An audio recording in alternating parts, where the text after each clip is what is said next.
Şirvan şəhəri Məmmədəmin Rəsulzadə küçəsində yerləşən Şirvan Ticarət Mərkəzində tərəfimizdən monitorinqlər həyata keçirilir hazırda.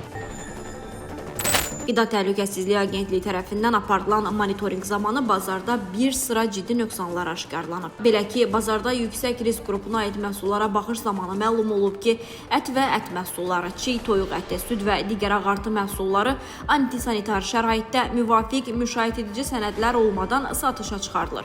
Monitorinq zamanı həmçinin bazarın sanitar gigiyenik və sanitar texniki tələblərə cavab vermədiyi, qida məhsullarının saxlanılması və temperatur rejiminin təmin edilməsi üçün zəruri avadanlıqlarla təchiz olunmadığı da məlum olub. Məhsulların üzərində heç bir markalanma yoxdur, tərkib yoxdur, yağlılıq dərəcəsi və digər markalanma qaydaları yoxdur. Məhsul ümumilikdə açıq hava şəraitində hal-hazırda, yəni olduğu məkan daxilində saxlanır, temperatur rejimi gözlənilmir. Süd məhsulu 2-6 dərəcə arasında saxlanılmalıdır. Qeyd edək ki, ərzaq bazarlarında həyata keçirilən nəzarət tədbirlərinin əsas məqsədi əhalinin sağlamlığının qorunması və istehlakçıların təhlükəsiz qida məhsulları ilə təmin edilməsidir. Mövcud tələblərin icrası, aşkarlanan nöqsanların aradan qaldırılması və bazarların sağlamlaşdırılması istiqamətində əsas məsuliyyət bazar rəhbərliyinin üzərinə düşür.